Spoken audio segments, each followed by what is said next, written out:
నమస్తే. సిగరెట్ మానేయాలనుకుంటున్నాము, కానీ మానేయలేకపోతున్నాము. ఇది చాలామంది ఫేస్ చేస్తున్న ప్రాబ్లమ్. సో, దీన్నే అడిక్షన్ అంటాం. సో, ఈ సిగరెట్ స్మోకింగ్ నుంచి మనం బయటపడడం ఎలా? I'm doctor Satishwara. జనరల్లీ అసలు సిగరెట్ ఎందుకు తాగుతారండి? సిగరెట్ ఎందుకు తాగుతామంటే, మనం సిగరెట్ స్మోక్ చేస్తున్నప్పుడు, ఆ పఫ్ పీల్చుకుంటున్నప్పుడు మీ బ్రెయిన్‌లో డోపమైన్ రిలీజ్ అవుతుంది. సో, ఆ డోపమైన్ రిలీజ్ అయినప్పుడు మీకు ఒక రకమైన కిక్ లాగా వస్తుంది. ఒక నష అంటారు. సో, ఆ నషలాగా వచ్చే ఏదైతే మైకం, ఆ ఆనందం, ఆ ఒక్క నిమిషం వచ్చే ఆహ్, దానికోసం, ఆ ఆనందం కోసం చాలామంది సిగరెట్‌కి అలవాటైపోతూ ఉంటారు. సరే, మీకు స్టార్టింగ్‌లో 1, 2, 3 అట్లా స్టార్ట్ చేస్తారు. తర్వాత చైన్ స్మోకింగ్ అనేది మనకు అలవాటైపోతారు.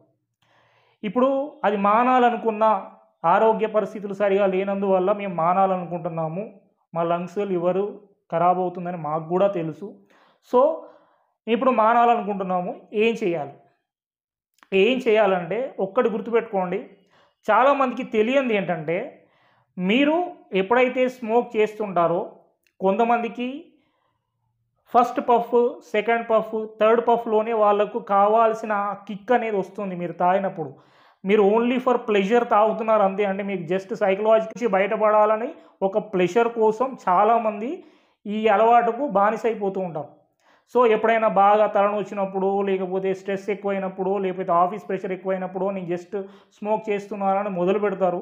తర్వాత అది అలవాటు పడిపోతూ ఉంటారు. సో, ఇలా మనం ఆపాలి అనుకున్నప్పుడు మన మైండ్‌లో గట్టిగా ఫిక్స్ అయిపోయాం. మనం ఇప్పుడు స్మోకింగ్ ఆపాలి అనుకుంటున్నాం. అట్లాంటి వాళ్ళకు ఇప్పుడు నేను చెప్పే ఈ ట్రిక్ అనేది చాలా ఉపయోగపడుతుంది. మీరు గుర్తుపెట్టుకోండి. మీరు ఎప్పుడైనా కొంతమంది తాగేటప్పుడు ఆలోచించండి. మీరు first puff, second puff, third puff తీసుకున్నప్పుడు మీకు థర్డ్ పఫ్‌లో మీకు ఆ కిక్ లాగా ఒక్కసారి మీకు నిషా వచ్చేసిందనుకోండి.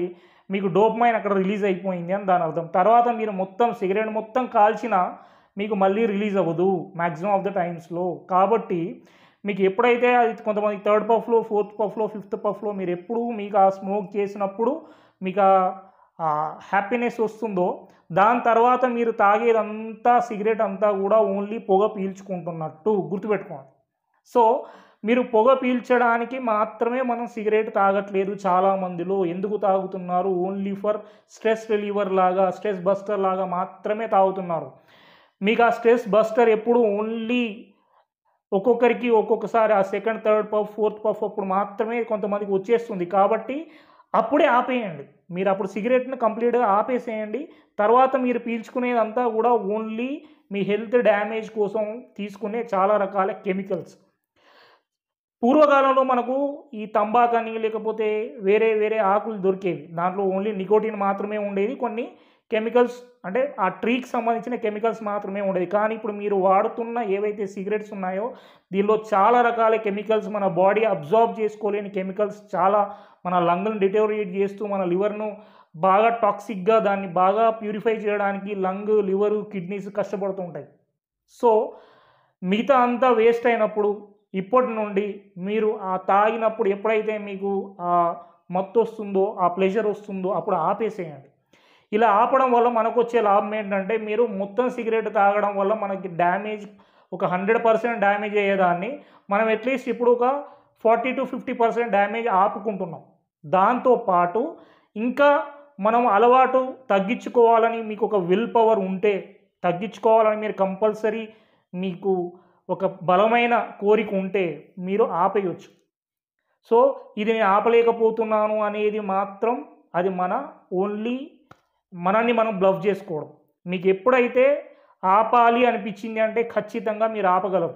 దీనికోసం ఇప్పుడు మీరు ఏదైతే డోపమైన్ రిలీజ్ చేయడానికి అంటే హ్యాపీ హార్మోన్ రిలీజ్ చేయడానికి మీరు స్మోక్ చేస్తున్నారో, మీరు ఎక్సర్సైజ్ చేసినా మనకు వస్తుంది. మెడిటేషన్ చేసినా వస్తుంది అదే డోపమైన్. మీరేదైనా మీకు కావాల్సింది తిన్నా వస్తుంది. సో, ఇలా చాలా రకాల నిద్ర సరిగ్గా పోయినా మనకు డోపమైన్ మంచిగా హ్యాపీ హార్మోన్ రిలీజ్ అవుతుంది. సో, ఇలా చాలా రకాల స్ట్రెస్ బస్టర్స్ ఉన్నాయి. మంచిలోకి రావడానికి కొంచెం కష్టమవుతుంది. చెడును వదిలిపెట్టడానికి అంత ఈజీ కాదు. హ్యాబిచ్యుయేటెడ్ అయిపోయారు కాబట్టి కొంచెం జాగ్రత్తగా బయటపడదాం. అలా అని చెప్పేసి నేను స్మోక్ చెయ్యండి అని ఎవరిని ఎంకరేజ్ చేయట్లేదు ఈ వీడియోలో. బయటపడడానికి చిన్న ట్రిక్ యూజ్ చేస్తే మీరు మెల్లిమెల్లిగా బయటపడొచ్చు. ఈరోజు కాకపోతే రేపు, కాకపోతే నెల, కాకపోతే 2 నెలలు, కాకపోతే 3 నెలలకు. ఫస్ట్ మీరు డైలీ ఒక డబ్బా సిగరెట్ తాగడాలు, లేకపోతే ఒక 10-15 సిగరెట్లు తాగడాలు, వీటిలోంచి అట్లీస్ట్ ఒక 1 ఇయర్ వరకు ఒక 1నో 2నో అవసరమైనప్పుడు తాగడం, దాన్ని ఆపేయడం, తాగడం, ఆపేయడం. మీరు ఒకవేళ ఇది ఆపేస్తే సిగరెట్‌కు పెట్టిన డబ్బులు వేస్ట్ కదా అనుకోకండి. ఆ సిగరెట్ డబ్బులు మీకు మిగులుతాయి. ఫ్యూచర్‌లో మీ లైఫ్‌లో మీరు హాస్పిటల్‌లో చుట్టూ తిరగకుండా మీరు ఇప్పుడు కంట్రోల్ చేసుకుంటే ఆ సిగరెట్‌ను ఆపేస్తే సరిపోతుంది. మన జీవితం బాగుపడుతుంది. మనం ఖచ్చితంగా ఆ బయట పడడానికి మన సంకల్పం ఎంత గట్టిగా ఉంటే నేను సిగరెట్ చెయ్యొద్దు అని మీరు మీ మైండ్‌కి గట్టిగా ఆర్డర్ ఇవ్వండి.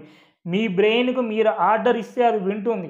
మీ బ్రెయిన్ చెప్పినట్టు మీరు వినకండి. మీరు చెప్పినట్టు మీ బ్రెయిన్ వినేలా చేసుకోండి. సో, అది ఎక్కడికో వెళ్తూ ఉంటుంది. తాగకపోతే ఏదో నాకు తలనొప్పి వస్తుంది. ఇవన్నీ మన ఇమాజినేషన్స్. ఒక్కసారి మీరు అది ఆపి ఖచ్చితంగా నాకు అసలు ఇప్పుడు ఎట్లాంటి ఇష్యూస్ రావు. నేను తాగకపోయినా దీంట్లోంచి నాకంత విల్ పవర్ ఉంది. బికాస్ నేను పుట్టినప్పుడే ఎన్నో వేల స్పర్మ్స్ ఇవన్నీ దాటుకొని ఇక్కడికి వచ్చి ఇప్పుడు నేను ఒక మనిషిలాగా బయటకు వచ్చాను. చిన్నప్పటి నుంచి ఎన్నో ఒడిదొడుకులు చూశాను. సో, ఇప్పుడు జస్ట్ ఈ సిగరెట్‌ను మానేయడం నా వల్ల కాదా అని ఒక్కసారి మీకు మీరు మోటివేషన్ ఇచ్చుకోండి. ఖచ్చితంగా మీ బ్రెయిన్ చెప్పినట్టు మీరు వినకండి. మీరు చెప్పినట్టు మీ బ్రెయిన్ వినేలా ట్రైన్ చేయండి. సో, ఒకసారి మీరు ఫాలో అవ్వండి. ఈ ట్రిక్ మీకు ఖచ్చితంగా వర్కౌట్ అవుతుంది. అండ్ నెక్స్ట్ వీడియోలో నేను ఖచ్చితంగా మీకు డ్రింకింగ్ హ్యాబిట్ నుంచి బయట ఎలా పడాలి, ఏవైనా మెడిసిన్స్ ఉన్నాయా దాని గురించి కూడా చెప్తాను. Thank you for watching.